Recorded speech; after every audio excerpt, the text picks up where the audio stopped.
આમ તો વથલ મેળવવા બાબતે જો વાત કરું ને તો સોશિયલ મીડિયાનો મેં આમાં ઉપયોગ કરેલો છે. અને મારા એક જૂના મિત્ર હતા અને એક એપ દ્વારા એક ફ્રેન્ડ છે એનો આપણે નંબર મારી પાસે આવી ગયેલો અને એમાં મેં મિત્રતા કેળવી હતી. ત્યારબાદ અચાનક જ એક સમયે ભાઈનો ફોન આવ્યો અને ખડેલી જ્યારે હું જાફરા બધી ગોતતો હતો ત્યારની વાત છે આ 2021માં. અને એ ખડેલી મેં ફોટા ઉપર જોઈ અને ફોટા ઉપરથી જ આપણે એને ઓકે કરેલી. અને ઉછેર તો આમ તો ઘરના મેમ્બરની જેમ જ કરેલો છે.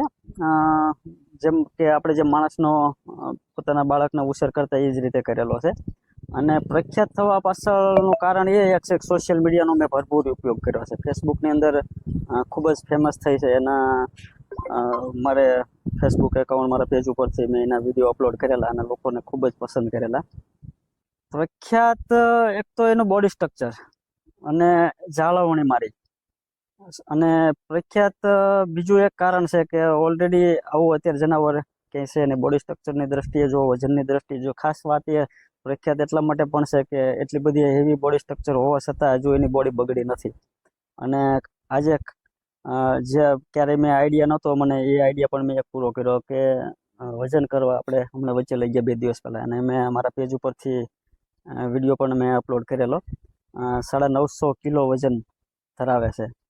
અને આજની તારીખમાં મારા ખ્યાલ મુજબ ને મારો સર્કલ જે કામ કરે છે જાફરાબાદી ભેંસો ઉપર એ લોકોનું કેવું એવું છે કે અત્યાર સુધીમાં ક્યાંય વથલને ટક્કર મારે એવું બોડી સ્ટ્રક્ચર એવા સિંગ આ રીતનું જે આખી એનો જે ઉઠાવ છે રૂપ છે એ બહુ ભાગ્યે જોવા મળતા હોય છે. કે જોવા મળે કદાચ બોડી હોય તો સિંગ ન હોય, સિંગ હોય તો બોડી ન હોય.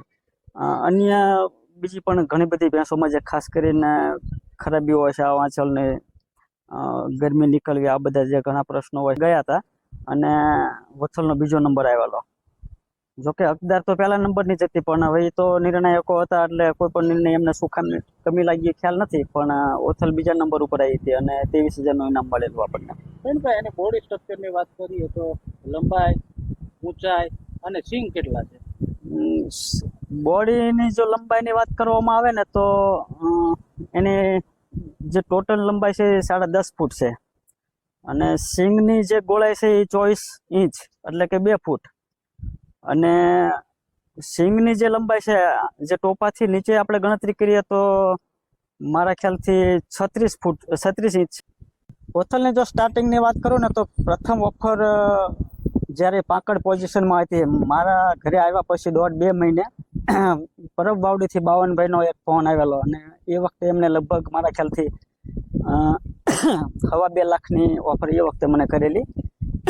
ત્યારબાદ વથલ પહેલા લેક્ટેશનની અંદર હતી ત્યારે 7 મહિના પ્રેગ્નન્ટ હતી એ વખતે પંજાબવાળાએ 6.5 લાખની ઓફર કરેલી. ત્યાર પછી વથલ વિયાઈ ગયા પછી મહાકાનેરથી અમારા એક મિત્ર છે એને મને 5 લાખની ઓફર કરેલી. આ સિવાય અન્ય ઓફરો ઘણી બધી આવેલી છે પણ આપણે એક પણ વખત એક્સેપ્ટ નથી કરી. અને ભવિષ્યની અંદર કદાચ આજનો કોઈ એવો આઈડિયા નથી કે આપણે વથલને સેલ કરવી છે પણ લાઈફમાં જો કદાચ એવું બનશે કોઈ આપણને કોઈ ઓફર આવશે જાફરાબાદી ભેંસોના આખો જે ચાહક વર્ગ છે એમાંથી જો કોઈ ઓફર આવશે ને ગુજરાતની અંદર જો હશે તો હું કદાચ એવી મોટી ઓફર મળશે તો કદાચ એક્સેપ્ટ કરું. પણ એ વિચાર છે એ ભવિષ્યનો છે. અત્યારે હાલ પૂરતો કોઈ આવા સંજોગો ઊભા નથી.